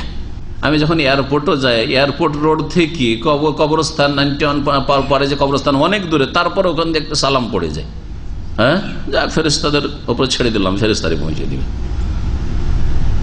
তো কাছাকাছি চলে গেছি, কবরে দেখতে পাচ্ছি, কবরগুলো নজরে আসছে মানে জিয়ারত, ভিজিট হয়। জিয়ারত মানে কি? জিয়ারত মানে একবার কাছে গিয়ে জিয়ারত করা। আমি দেখতে পাচ্ছি কবরস্থান, দেখতে পাচ্ছি, জিয়ারত হয়ে গেল আমার। সুতরাং এইরকম জিয়ারত যখন তখন হচ্ছে। এইখানে কবরস্থান আছে, এইখানে পুরাতন কবরস্থান, জানেন কেউ? হ্যাঁ, রিয়াজ ব্যাংকের অপোজিটে আগে যে একটা রাজী ব্যাংক ছিল, তার পিছনে ওই জায়গাগুলো তো কবরস্থান। বহু জায়গায় কবরস্থানে তো ঘেরা আছে, জানেন হয়তো। যেখানে কবরস্থান থাক জানতে পারেন যে কবরস্থান আছে অথবা কবর আছে।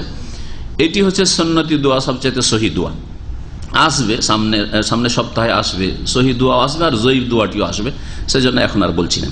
ওয়াকানা হাদিয়ু ইয়াকুল, আর ইবনুল কাইয়িম বলছেন যে নবী সাল্লাল্লাহু আলাইহি ওয়াসাল্লামের আদর্শ, তিনি বলতেন ওয়ায়াফালু ইনদা জিয়ার মিন জিনসি মা ইয়াকুলু ইনদা সলাতি আলাল মাইয়িতি, এই সালাম পড়ার পরে তিনি ওইসব দোয়াগুলিও বলতেন যেই দোয়াগুলি জানাজায় বলতেন। জানাজায় যে দোয়াগুলি রয়েছে, তার আল্লাহ মাগফির হাইয়িনা ওয়া মাইয়িতিনা ওয়া শাহিদিনা, আল্লাহ মাগফির লাহুম ওয়ারহামহুম ওয়াআফিহিম ওয়াফু আনহুম। যদি একাধিক কবর থাকে তাহলে, আর যদি একটি কবর থাকে তো এক বচন করে আল্লাহ মাগফির লাহু ওয়ারহামহু ওয়াআফিহি ওয়াফু আনহু ইত্যাদি এইসব দোয়াগুলি পড়া। তারপরে বলছেন কিন্তু মুশরিকরা, ফাবাল মুশরিকুনা ইল্লা দুআল মাইয়িত, মজার কথা বলছেন, কিন্তু মুশরিকরা নবীর তরিকা নিতে রাজি নাই।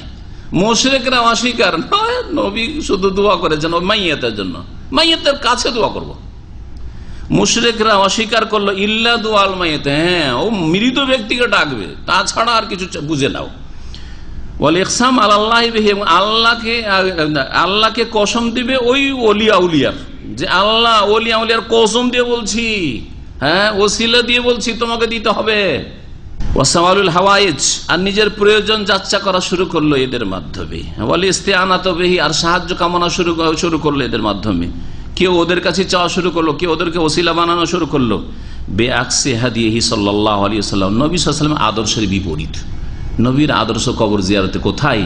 আর এই বিদাতি জিয়ারতকারীদের অবস্থা কোথায়? ফাইন্নাহু তাওহীদুন ওয়া ইহসানুল মাইয়িত, নবী সাল্লাল্লাহু আলাইহি ওয়াসাল্লাম আদর্শ হচ্ছে আল্লাহর তৌহিদ প্রতিষ্ঠা করা। কবরের কাছে গিয়েও তৌহিদ প্রতিষ্ঠা করবেন, শিরকের কাছে যাবেন না, ধারে যাবেন না।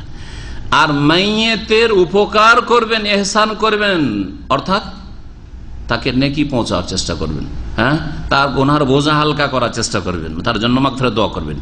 ওয়াহাদিউ হাওলাই, আর এই মুশরিক যারা বিদাতি তাদের আদর্শ হচ্ছে নবীর বিপরীত, শিরকুন, তাওহীদের জায়গায় শিরক করা, ওয়া ইসাআতুন ইলা নুফুসিহিম, নিজের ক্ষতি সাধন করা। কবরে গিয়ে মুশরিক হয়ে এলো, কবরে গিয়ে বিদাতি বনে এলো। আর কি? ওয়া ইলাল মাইয়িত, মাইয়িতকেও কষ্ট দেওয়া। কারণ আল্লাহর নেক বান্দা যারা আলেম ওলামা তাওহীদ সুন্নাতের উপর ছিল আর মারা গেছে, আর বিদাতি তরিকায় তাদের ওসিলা ধরছেন অথবা তাদের কাছে চাইছেন, কখনো রাজি হবেন না। তাহলে তার সাথে কি করলেন? আপনি খারাপ আচরণ করলেন।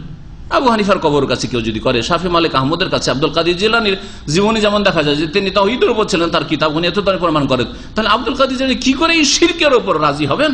তাহলে তার সাথে খারাপ আচরণ করলো যারা জিলানীকে ডাকলো। ইমাম ইবনে তাইমিয়া এই জিয়ারত সম্পর্কে বলছে, আয-জিয়ারাতু আলা কিসমাইন, জিয়ারতকে দুই ভাগে ভাগ করে, জিয়ারা শারঈয়া ও বিদঈয়া। একটা হচ্ছে শরীয়ত সম্মত জিয়ারত, যেটা ওই চার ভাগ যখন করে, চার অবস্থা করেছি, সেখানে প্রথমটি। আর বিদঈয়া বিদাতি জিয়ারত, বিদাতি জিয়ারত আবার একটা শিরকি জিয়ারত, আর বাকি মাঝখানে দুটো যে চারটি অবস্থার সেগুলো হচ্ছে বিদাতি জিয়ারত। ফাশারঈয়া শরীয়ত সম্মত জিয়ারতের উদ্দেশ্য হচ্ছে আল মাকসুদ বিহা আসসালামু আলা মাইয়িত, মাইয়িতকে সালাম বলা, ও দুয়া, তার কল্যাণের জন্য দোয়া করা। বিদাতি জিয়ারত হচ্ছে এখন মাকসুদুজ জায়ের, জিয়ারতকারীর উদ্দেশ্য হবে তার প্রয়োজন মিটানো, ওই মাইয়িতের কাছ থেকে, ওর কাছ থেকে কিছু চাওয়া। ওয়া হাযা শিরকুন আকবার, এটা বড় শিরক। আও ইয়াকসুদুদ দুআ ইনদা কবরি, অথবা কবরের কাছে আল্লাহর কাছে দোয়া করার উদ্দেশ্য বা তার মাধ্যমে তার ওসিলাই দোয়া করা। হাযিহি বিদাতুন মুনকার, এগুলি হচ্ছে মুনকার বিদাত, ওয়া ওয়াসিলাতুন ইলা শিরক, আর এগুলি হচ্ছে শিরকের ওসিলা। ইবনে তাইমিয়া রাহমাতুল্লাহ ওই কথাগুলি বলেছেন, যে কথাগুলি চারটি অবস্থায় বর্ণনা। কবর জিয়ারত করতে গিয়ে কারো ওপর বা দাফন করতে গিয়ে, কবরের কাছাকাছি গিয়ে কারো অবস্থায় জিয়ারতকারী হোক অথবা জানাজায় অংশগ্রহণকারী হোক, যেন কোনো রকমের খুশি, আমোদ ফুর্তি আর গল্প গুজব করছে, দুনিয়ার গল্প, কে কি জমি কিনতে পারলেন, কে কত টাকা দেশে পাঠাতে পারলেন, কে ড্রাফট করলেন, এই করলেন সেই করলেন, কত টাকা কার বেতন ভাই, এসব আলোচনা, এটা বড় আপত্তিকর বিষয়। এই কবরস্থান গিয়ে এগুলো করবেন, এটা একজন মানুষের, মুসলিমের জন্য উচিত নাই। বরং সেখানে গিয়ে মাইয়িতের অবস্থা দেখবে আর তাতে প্রভাবিত হবে এবং স্মরণ করবে কবরবাসীর অবস্থা এখন কি, এবং তারও পরিণাম ওই রকমই যেমন এদের হয়েছে, আর সেখানে গিয়ে কিছু উপদেশ গ্রহণ করবে, দেখে উপদেশ গ্রহণ। এখন কবর জিয়ারতের মাসালাটি পুরুষদের জন্য তো জানা গেল যে আগে নিষেধ ছিল, পরে বৈধ করা হয়, সুতরাং পুরুষদের জন্য কবর জিয়ারত সুন্নত। কিন্তু মহিলাদের জন্য বলছেন যে ওলামাদের ইজমা রয়েছে পুরুষদের জন্য আলা ইস্তেহবাব জিয়ারাতিল কবুর লিরিজাল, পুরুষদের জন্য কবর জিয়ারত করা মুস্তাহাব, ভালো। ওয়াখতালাফু ফি জিয়ারাতিন নিসা, মহিলাদের কবর জিয়ারত সম্পর্কে ওলামাদের ইখতিলাফ রয়েছে। হানাফি মাযহাব বলছে যাহাবাল হানাফিয়া ইলা ইস্তেহবাব জিয়ারাতিন নিসা লিল কবুল কার রিজাল, পুরুষদের মতোই মহিলাদের কবর জিয়ারত মুস্তাহাব। ওয়াস্তাদল্লুনা আলা যালিকা বিমা ওয়ারাদ মিন উমুমিল আমরি বিজদার বিদুন তাখসিস। ফাজুরুহা, তোমরা জিয়ারত করো, তোমাদেরকে নিষেধ করতাম, এখন তোমরা জিয়ারত করো। এতে থেকে ওরা নিয়েছে যে এতে সম্বোধন যেমন পুরুষদের রয়েছে তেমন মহিলাদের রয়েছে, এইভাবে তারা বলছে যে মহিলাদের জন্য কবর জিয়ারত মুস্তাহাব। আর যা এই কারণে মনে হয় এই মাসলাতে ঢিলা থাকার কারণেই আমাদের ভারত, বাংলাদেশ, পাকিস্তানের হানাফিরা, সে দেওবন্দি হোক, এরা এই কবরের ফিতনাতে লিপ্ত, আর এদের মহিলারা আও কবরের কাছে চলে যায়। অথচ রাসূলুল্লাহ সাল্লাল্লাহু আলাইহি ওয়াসাল্লামের লানত হয়েছে, সেই হাদিসগুলো সামনে রাখতে হইতো। তোমাদেরকে নিষেধ করতাম কবর জিয়ারত করতে, এখন তোমরা জিয়ারত করো, এই একটা হাদিস। আর আরেক হাদিস লানাল্লাহু যায়রাতিল কবর, দুটো সমন্বয় করবেন না, দুটোকে পাশাপাশি রেখে দুটোই রাসূলুল্লাহ সাল্লাল্লাহু আলাইহি ওয়াসাল্লামের কথা নয় আমল করবেন না, দুটোকে মিলিয়ে আমল করতে হবে। একটাকে ছেড়ে দেয় হয়তো বা পৌঁছেনি তাদের ইমাম সাহেবের কাছে, তার জন্য ওজর ছিল, কিন্তু পরবর্তীকালে যেসব ভাইদের কাছে, মুসলিম আলেম ওলামা হানাফিদের কাছে পৌঁছেছে, তাদের জন্য এটা উচিত হবে না যে অন্ধ তাকলিদ অনুসরণ করে, বরং পরিত্যাগ করবে, রাসূলুল্লাহ সাল্লাল্লাহু আলাইহি ওয়াসাল্লামের কথার সামনে অন্যের কথা পরিত্যাগ করবে। ওয়া যাহাবা জমহুরুল উলামা, অধিকাংশ ওলামারা গিয়েছেন, অমিনহুম আলাইহিমুস সালাসা, বাকি তিন ইমাম কে? শাফেঈ, মালিক, আহমদ রাহিমাহুল্লাহ, ইলা কারাহাত আহলিন নিসা, মহিলাদের জন্য কবর জিয়ারত হচ্ছে মাকরুহ। এখন মাকরুহ যখন ফুকাহারা বলেন, তখন সেটা মাকরুহ তাহরিমি হতে পারে, আবার তানজি মানে অপছন্দনীয় হইতে পারে, দুটোই হইতে পারে। তারা বলছেন যে জিয়ারতের যে অনুমতি রয়েছে এটা শুধু পুরুষদের জন্য, মহিলাদের জন্য না। কারণ ফাজুরুহা এখানে শুধু মহিলাদের, পুরুষদের বলা হয়েছে, ওয়ালা তাদখুলুন নিসাফি, পুরুষরা এতে, মহিলারা এতে এর অন্তর্ভুক্ত হবে না, এতে শামিল হবে না। আর নবী করিম সাল্লাল্লাহু আলাইহি ওয়াসাল্লামের লানত রয়েছে, যে হাদিসটা সামনে রাখতে হবে। সহিহ মুসলিমে হাদিস রয়েছে উম্মে আতিয়া, এর আগে কিন্তু হাদিসটা আলোচিত হয়েছে, নহিনা আন জিয়ারাতিল কবুর, কবর জিয়ারত আমাদেরকে নিষেধ করা হয়েছে, মহিলা বলছেন, হ্যাঁ উম্মে আতিয়া নবী সাল্লাল্লাহু আলাইহি সাহাবিয়া। ওয়ালাম ইউজাম আলাইনা, কিন্তু তার ধারণা এটা আমাদেরকে শক্ত করে বলা হয়। এই জন্য একদল বলছেন যে এই কারাহাতটা তানজিহি, মহিলাদের অপছন্দনীয়, অপছন্দনীয়। তাহলে কখনো মাঝে মধ্যে স্বামীর কবর অথবা বাপের কবর, মায়ের কবর মাঝে মধ্যে কখনো যদি যায়, আর যেগুলি আপত্তিকর জিনিস রয়েছে সেগুলি থেকে বেঁচে থাকে, সেখানে গিয়ে কান্নাকাটি করা, সেখানে অধৈর্য হয়ে যাওয়া, অথবা সেখানে গিয়ে শিরক বিদআতে লিপ্ত হওয়া, এইসব রোদন করা, বিলাপ করা, এইসব থেকে যদি বাঁচতে পারে তাহলে অপছন্দনীয়, তার মানে হারাম নাই তাদের কাছে, একদল বলছেন। আর একদল বলছেন না, এটা হচ্ছে মাকরুহ তাহরিমি, আর এর দলিলটা শক্তিশালী, কারণ নবী সাল্লাল্লাহু আলাইহি ওয়াসাল্লাম লানত করেছেন। তিরমিজিতে হাদিস রয়েছে, যে হাদিসটা একটু আগে বললেন, লান আল্লাহ জায়রিতুল কবুর। বলছেন মহিলাদের জন্য কেন লানত করা হয়েছে, বলছে তাদের দিলটা খুব নরম, মায়ুজ্জাদু লাহুনাল মাসাইব, পুরাতন মুসিবতের কারণে চিৎকার করে কান্না শুরু করে দেবে। মহিলা এত দুর্বল মনের দিক থেকে যে একটুতে চিৎকার করে কান্না শুরু করে দেবে।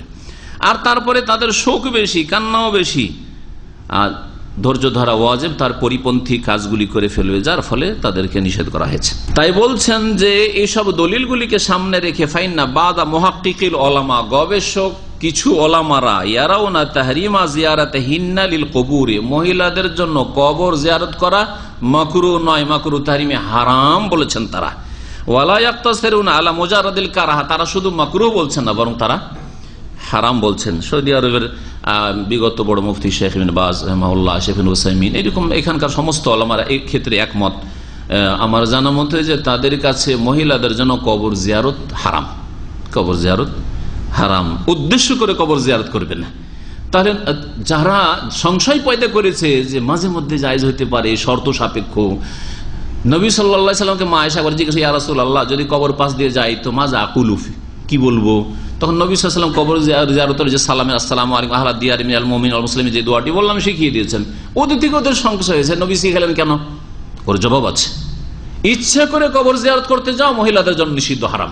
কিন্তু অনিচ্ছাকৃত কোনো কাজে যাচ্ছে আর কবরস্থানের পাশ দিয়ে অথবা কবরের পাশ দিয়ে, আরে মাঠে ঘাটে যাচ্ছে অথবা বাস স্ট্যান্ডে যাচ্ছে, এই জায়গায় থেকে ওই জায়গায় যাচ্ছে, শ্বশুর বাড়ি থেকে বাপের বাড়ি যাচ্ছে, রাস্তার পাশে কবর আছে, তার নিজের স্বামীর হোক, বাপের হোক, অথবা অন্য কারো হোক, তাহলে সেই ক্ষেত্রে কি করবে? মহিলা হইলেও সালাম বলবে। এই যে সালামের দোয়াটি আছে, এই সালাম বলবে। ওয়া নবী সাইয়্যিদ আল-খুদরি রাদিয়াল্লাহু আনহু قال لعن رسول الله صلى الله عليه وسلم النائحة والمستمعة أخرجه আবু দাউদ। আবু সাইদ খুদরি রাদিয়াল্লাহু তাআলা আনহু থেকে বর্ণিত, তিনি বলছেন রাসূলুল্লাহ সাল্লাল্লাহু আলাইহি ওয়াসাল্লাম অভিসম্পাত করেছেন, লানত করেছেন। লানত করা মানে আল্লাহর রহমত থেকে বঞ্চিত করা, আল্লাহ যদি ঘোষণা করেন তাহলে। আর নবী লানত করেছেন তার মানে বদদুয়া দেওয়া, অভিশাপ দেওয়া। জি, ফেরেশতাদের লানত হয় মানে ফেরেশতারা বদদুয়া করেন, মুমিনদের লানত হয় মানে না বদদুয়া। জি, কারণ আল্লাহ ছাড়া কেউ রহমতের মালিক নাই, শুধু রহমত থেকে বঞ্চিত রাসূলুল্লাহ করতে পারেন না, আর কোন মুমিনও করতে পারেন না, আর জিবরাইল মিকাইলও করতে পারেন না। তাহলে তারা কি করতে পারেন? রহমত থেকে বঞ্চিত করো আল্লাহ, এই বদদুয়া দিতে পারেন। এটা হচ্ছে লানতের অর্থ, যখন গায়রুল্লাহর সাথে সম্পৃক্ত হবে এই শব্দটি, আর আল্লাহর সাথে যখন সম্পৃক্ত হয়ে ব্যবহৃত হবে লান আল্লাহ, আল্লাহর লানত রয়েছে। লান আল্লাহু মান যাবাহা লিগাইরিল্লাহ, আল্লাহ ছাড়া অন্যের জন্য যারা জবাই করে, দুর্গার জন্য, দরগার জন্য যারা জবাই করে, যারা আটরসিতে গিয়ে জবাই করে, কবর মাজারের জন্য জবাই করে, পীর ওলির নামে জবাই করে, দেবদেবীর নামে জবাই করে, আল্লাহর লানত হয়েছে, মানে আল্লাহ তার রহমত থেকে বঞ্চিত করার ঘোষণা করেছেন। আল্লাহর রহমত তাদের জন্য হবে না। রাসূলুল্লাহ সাল্লাল্লাহু আলাইহি ওয়াসাল্লামের লানত রয়েছে আন্নাইহা, রোদনকারিনীর উপর। যেই মহিলা, আর এটা মহিলাদেরই স্বভাব, এই জন্য স্ত্রীলিঙ্গ ব্যবহৃত হয়েছে। পুরুষও যদি এরকম বয়ান করে মহিলার মতো কান্না করে, তার উপর লানত হয়েছে। কিন্তু সাধারণত পুরুষদের অন্তরটা শক্ত, আর কান্না করলে ওইভাবে চিৎকার করে কান্না করেন না। ব্যতিক্রম কিছু হয়তো পুরুষ আছে, জাহিল, মূর্খ, বা হয়তো অন্তর নরম মহিলাদের মতো এরকম হইতে পারে, তো তাদের ক্ষেত্রেও এই হাদিস ফিট হবে। যারা বয়ান করে কান্না করে, রোদন করে কান্না করা মানে এক আওয়াজ করে চিৎকার করে কান্না করা। 2 নম্বর, মাইয়েতের গুণ, ভালো গুণগুলি তুলে ধরে কান্না করা। আমার অমুক ব্যক্তি এইরকম ছিল, আমার পোলা এইরকম ছিল, আমার স্বামী এইরকম ছিল, আমার বাবা এইরকম ছিল, আমার মা এইরকম ছিল। তাদের ভাষা এক এক অঞ্চলে এক এক রকম ভাষার বয়ান করে কান্না আছে। যারা ওই দৃশ্যগুলো দেখেছেন, আমার দেশে এই হারাম কাজ এখনো হয় না, হয় না? এর ওপর লানত হয়েছে, আর এই মর্মে অনেকগুলি হাদিস রয়েছে।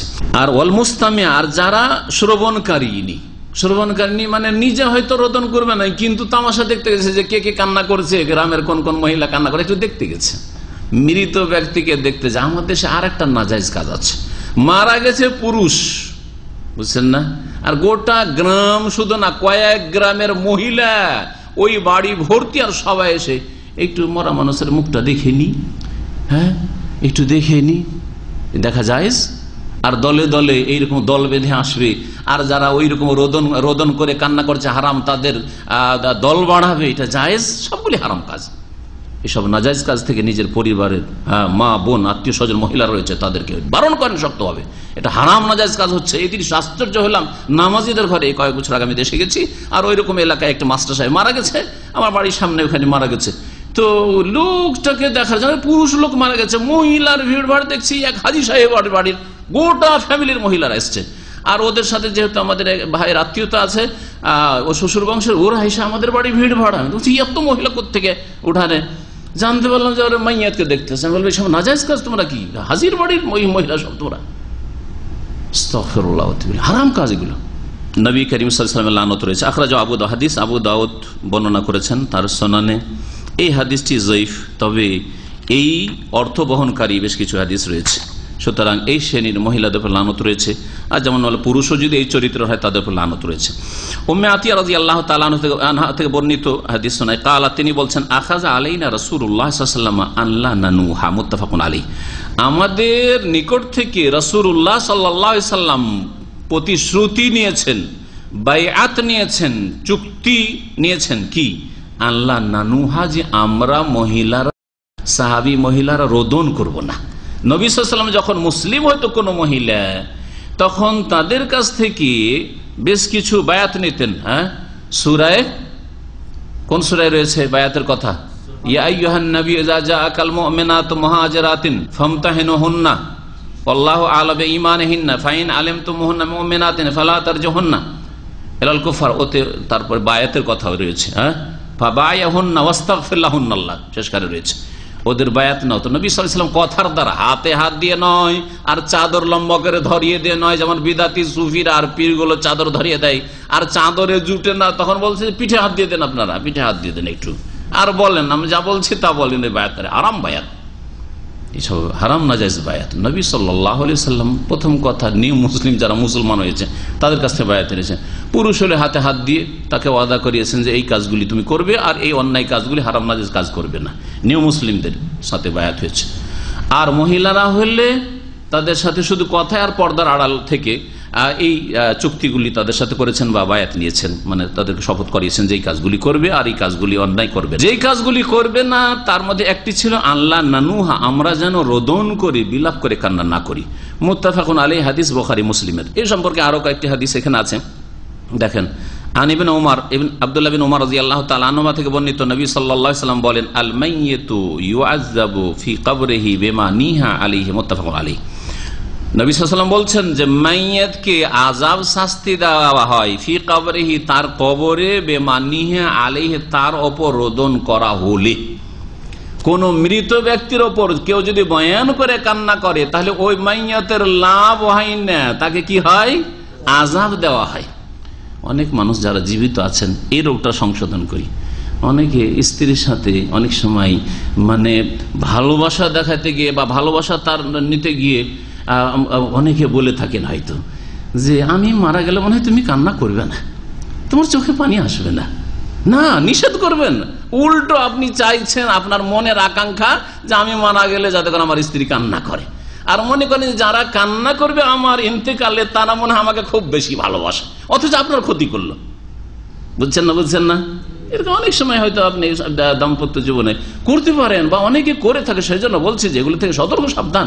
কারণ আপনি অন্যায় কাজের আপনি ওসিয়ত যেন করে যাচ্ছেন, বা ওর উপরে খুশি আপনি হয়ে যাচ্ছেন, বা ওর সমর্থন দিয়ে যাচ্ছেন যে তুমি কাঁদিও, তাহলে আমাকে ভালো লাগবে যে হ্যাঁ তুমি ভালোবাসো, সত্যি খুব কেঁদেছ আমার জন্য। আউযুবিল্লাহ, গুনার কাজ, আযাবের কারণ, মাইয়িতকে আযাব হবে। নবী করিম সাল্লাল্লাহু আলাইহি ওয়াসাল্লামের হাদিস দেখেন, মুত্তাফাকুন আলাইহি হাদিস, বুখারী মুসলিমের, মাইয়িতকে আযাব দেওয়া হয় তার কবরে বেমানিহা আলী, মানে বেসাবাবে মানিহা আলী, তার উপর যে রোদন করা হয়েছে যার কারণে, রোদনের কারণে। মুত্তাফাকুন বুখারী মুসলিম হাদিস। ওয়ালাহুমা, আর বুখারী মুসলিমে এইরকমই রয়েছে মুগীরা বিন শুবা থেকে বর্ণিত হাদিস। তাহলে আরেকটি হাদিস হয়ে গেল যার সংক্ষেপ করে দেওয়া হয়েছে। এক হচ্ছে যেটা হচ্ছে নিয়াহা বা নোহা করা, রোদন করে কান্না করা, বয়ান করে। যদি আমি বলেছি ভাষ্যকারের ভাষায় শোনেন, এই যে নেয়াহা কাকে বলা, বলছে হে রাফুস সওত, প্রথম কথা উচ্চ স্বরে কান্না করা, চিৎকার করে, আওয়াজ করে, উচ্চ স্বর মানে একবারে চিৎকার করে, গোটা গ্রাম না, আওয়াজ করে কান্না করা। তারপরে বেতাদিদে শামাইল মাইয়িত, মাইয়িতের ভালো গুণগুলি গণানো, এই ছিল, এই ছিল, এই করেছে, সেই করেছে, তার দ্বারা এই হয়েছে, তার দ্বারা এই হয়েছে, তিনি এই খেদমত করেছেন, এই করেছেন, সেই করেছেন, এগুলি করা। ও মাহাসিন আফালি, তার ভালো ভালো কাজগুলি আলোচনা করা। ফাইন্না হাযিহি আদাতুন জাহিলি, এটি জাহিলিয়াতের যুগের কাফের মুশরিকদের বদ অভ্যাস। কাজা আলাইহাল ইসলাম, ইসলাম সেগুলিকে নিশ্চিহ্ন করে দিয়েছে। ও হারামাহা, আর সেগুলিকে হারাম করেছে। নোহা তাহলে রোদন করে কান্না করা হারাম। পাশাপাশি কান্না মোটেই করা যাবে নাকি? হ্যাঁ, চোখে পানি নিয়ে আসাও যাবে না, বা পানি চলে আসছে তো এটাও চলবে না। এটা তো অনেক সময় সম্ভবপর নয়। আপনি না চাইলেও আপনজন মারা গেছে, চোখে পানি আসবে, তো বৈধতা আছে না? নেই, আছে। এই সম্পর্কে দেখেন ইবনে হাজার রহমতুল্লাহ পাশাপাশি হাদিস নিয়ে এসেছেন, যাতে করে সমন্বয় হয়ে যায়। হ্যাঁ, চোখের পানি ফেলে কান্না করা যাবে। বলছেন ওয়ান আনাসিন, আনাস রাদিয়াল্লাহু তাআলা আনহু থেকে বর্ণিত, তিনি বলেন শাহিদতু বিনতাল লিন-নবী সাল্লাল্লাহু আলাইহি ওয়াসাল্লাম তুদফান, আমি একবার উপস্থিত ছিলাম নবী সাল্লাল্লাহু আলাইহি ওয়াসাল্লামের এক মেয়ের দাফনে। নবী সাল্লাল্লাহু আলাইহি ওয়াসাল্লাম মেয়ের দাফনে, নবী সাল্লাল্লাহু আলাইহি ওয়াসাল্লামের জীবদ্দশায় কয় মেয়ে ইন্তেকাল করেছেন? 3 মেয়ে। যায়নাব বড় মেয়ে ইন্তেকাল করেছেন, তারপরে রোকাইয়া 2 নম্বরে ইন্তেকাল করেছেন, হ্যাঁ, তারপরে উম্মে কুলসুম ইন্তেকাল করেছেন পরপর। আর রোকাইয়া উম্মে কুলসুম দুটোকে বিয়ে দিয়েছিলেন ওসমান রাদিয়াল্লাহু তাআলা আনহুর সাথে পরপর, আগের রোকাইয়ার ইন্তেকালের পরে। দাফনে শরীক হয়েছিলাম। ওয়া রাসূলুল্লাহ জালিসুন ইনদাল কবরি, আল্লাহ রাসূল সাল্লাল্লাহু আলাইহি ওয়াসাল্লাম কবরের পাশে বসেছিলেন। বোঝা গেল কবরের পাশে বসাও যেতে পারে।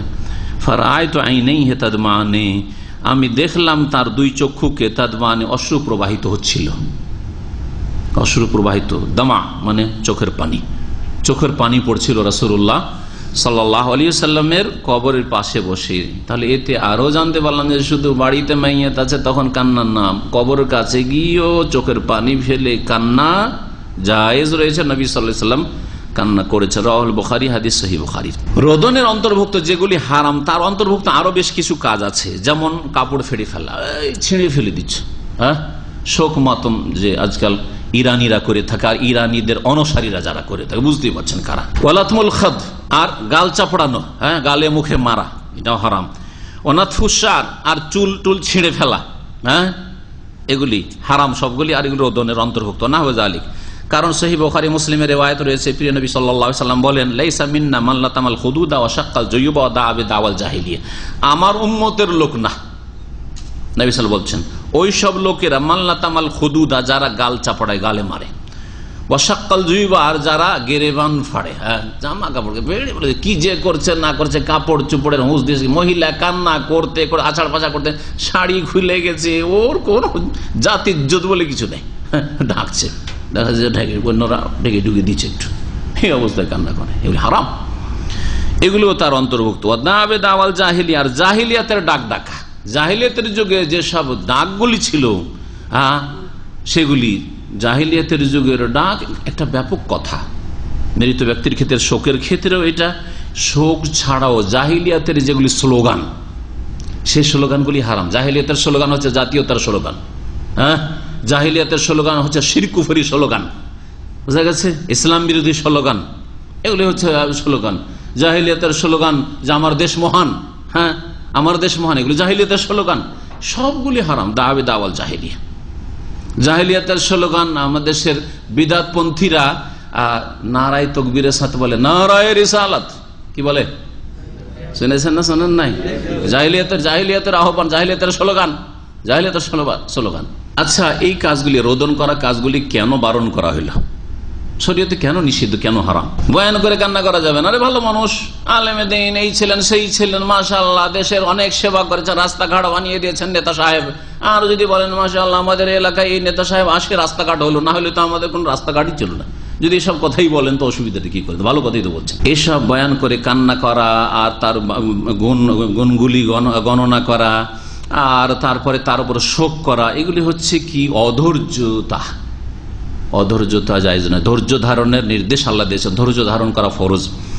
আর আল্লাহর পক্ষ থেকে যা সুনির্ধারিত হয়েছে, সুপরিমিত হয়েছে, মানে তাকদীর, তার উপর অসন্তুষ্টি প্রকাশ করা।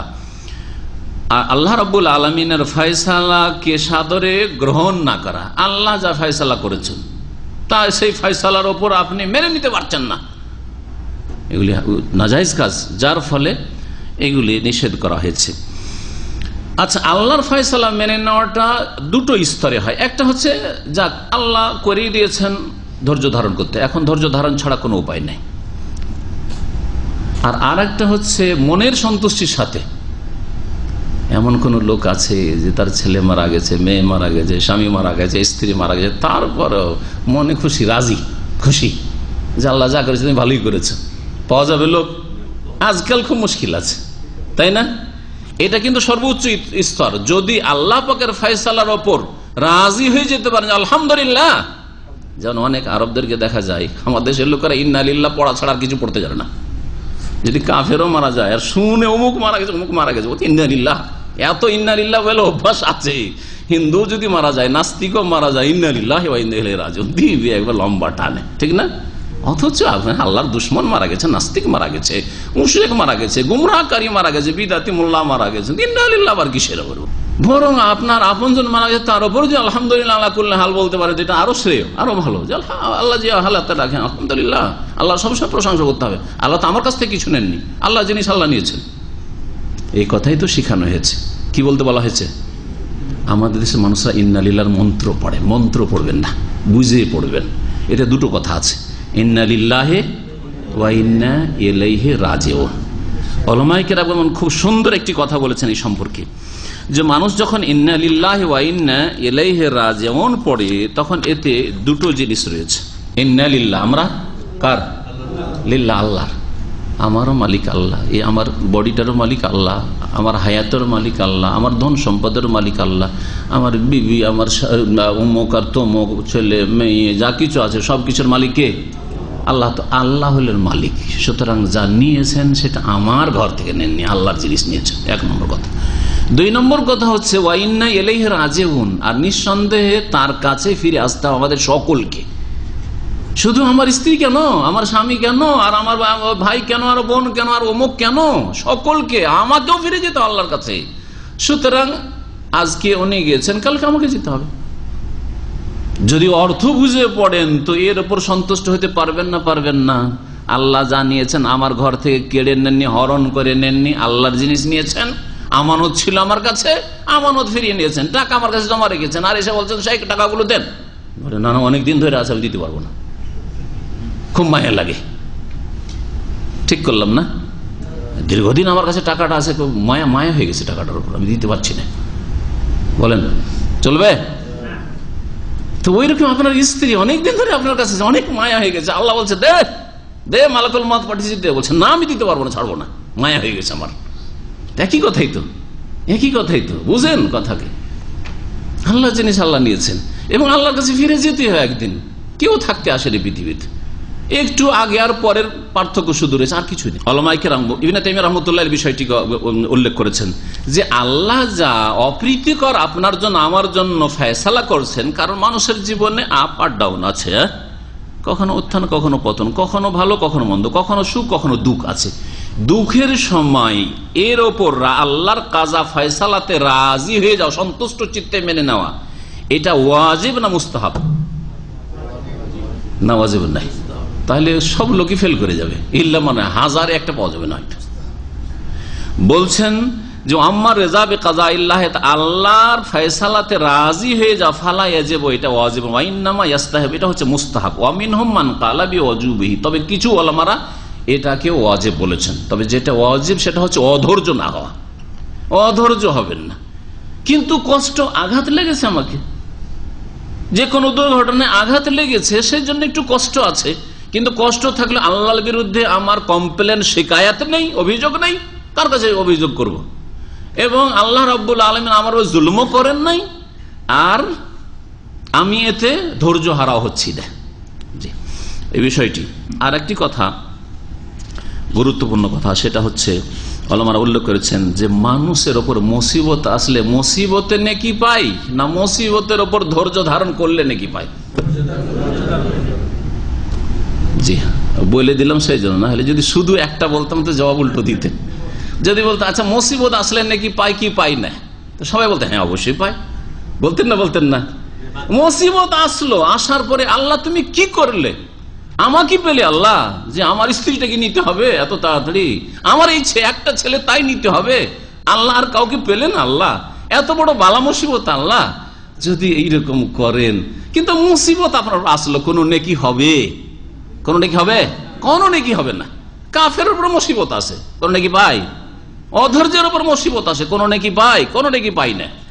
তাই বলছেন as-sawabu fil masaibi ala sabri alaiha, মুসিবতে যে সওয়াবটা রয়েছে, পুরস্কার রয়েছে আল্লাহর তরফ থেকে, সেটা ধৈর্য ধারণের জন্য সওয়াব রয়েছে, লা আলাল মুসিবাতে নাফসিহা। শুধু শুধু মুসিবত এসেছে বলেই আপনি বড় নেকি আর পুরস্কার পেয়ে গেলেন, এটা কখনো হয় না। শুধু মুসিবতে কোনো নেকি নেই, মুসিবতের ওপর ধৈর্য ধারণ করলে নেকি আছে। এই জন্য আল্লাহ বলেননি যে অবশ্যের সুসংবাদ দাও আল মুসাবিন, যারা মুসিবতে পড়েছে তাদের, অবশ্যই সাবিরিন বলেছেন। ধৈর্য ধারণকারীদের জন্য সুসংবাদ রয়েছে, আল্লাযীনা ইযা আসাবাতহুম মুসিবা ক্বালু ইন্না লিল্লাহি ওয়া ইন্না ইলাইহি রাজিউন। এরই কথা বলে এই দুটি বাক্য, আর তারপরে কি উলাইকা আলাইহিম সালাওয়াতুম মির রাব্বিহিম, রবের পক্ষ থেকে ওদের জন্য সালাওয়াত রয়েছে, রহমত রয়েছে। উলাইকা আলাইহিম সালাওয়াতুম মির রাব্বিহিম ওয়া রাহমা, এবং রহমত রয়েছে, রহমত রয়েছে, করুণা রয়েছে, আল্লাহর পক্ষ থেকে খাস অনুগ্রহ রয়েছে। ওয়া উলাইকা হুমুল মুহতাদুন, আর তারাই হেদায়েতের পথে, সঠিক পথে। আল্লাহ পাক যেন বালা মুসিবত থেকে আমাদের হেফাজত করেন, এবং বালা মুসিবত বিপদ আপদ আসলে আল্লাহ ধৈর্য ধারণের তৌফিক দান করেন। এখানেই আলোচনা শেষ করছি। তবে হাদিসের ভাষ্যে একটু কথা থেকে গেছে, মাইয়েতকে যে কবরে আযাব হয় জীবিতদের রোদন করার কারণে, জীবিতদের অন্যায় করার কারণে, এর অর্থটা কি? আসলে কি আযাব হয়? এই ক্ষেত্রে একটি মত হচ্ছে যে যদি মাইয়েত হুকুম দিয়ে থাকে যে আমি মারা গেলে এরকম করে কান্না করবে, তাহলে নিশ্চয়ই আযাব হবে, কারণ অন্যায়ের হুকুম দিয়ে গেছে। ওই সমাজে এইরকম রোদনের হারাম নাজায়েজ প্রথা ছিল, আর তার উপর যদি চুপ থেকে যায়, বারণ না করে যায়, নিষেধ ওসিয়ত না করে যায়, তাহলে সে তার দায়িত্বে গাফিলতি শিথিলতা করেছে, সেই জন্য আযাব হবে। বোঝা গেছে? কারণ আল্লাহ কোরআনের আয়াতে বলছেন ওয়ালা তাজিরু ওয়াজিরাতুন বিজরা উখরা, কেউ কারো বোঝা উঠাবে না, একজন আরেকজনের গুনার বোঝা উঠাবে না। তো গুনার বোঝা যখন উঠাবে না, কাঁদলো ওই জীবিত লোকেরা, আর বেচারা মাইয়েতের উপর আযাব হবে, এটা কোন যুক্তিতে? বোঝা গেছে? হাদিসের সাথে কোরআনের সংঘর্ষ হয়ে যায় কিনা, সেই জন্য বললাম যে হয় ওসিয়ত করে গেছে কাঁদিও খুব আমার উপর, অথবা ওই সমাজে কাঁদার কুপ্রথা, হারাম প্রথা আছে, আর তার উপর চুপচাপ থেকে চলে গেছে, ওসিয়ত করে বারণ করে যায়নি, তাহলে আযাব হবে। এটি একটি মত। ইবনে তাইমিয়া রাহমাতুল্লাহ আলাইহি বলছেন যে না, আল্লাহর পক্ষ থেকে আযাব হয় না। ইউআযাবু মানে আল্লাহর পক্ষ থেকে আযাব নাই, আল মাইয়াতু ইউআযাব মানে ওকে কষ্ট হয়। আযাব আর ইকাবে পার্থক্য করেছেন তিনি। আর তিনি বলছেন যে সহিহ ব্যাখ্যা হচ্ছে এই হাদিসগুলি, আন্নাল মাইয়াতা ইয়াতাআযযা বিল বুকাই আলাইহি, মৃত ব্যক্তিকে কষ্ট হয় আখিরাতের জগতে, বারজাখী জীবনে চলে যাওয়ার পরে যদি জীবিতরা কান্না করে, কষ্ট হয়, তাকে কষ্ট অনুভব হয়। সুতরাং মাইয়াতকে কেউ কষ্ট দেবেন না, তাদের যদি দরদি হন, তাদের যদি হিতাকাঙ্ক্ষী হন, তো কষ্ট দিতে চাইবেন না।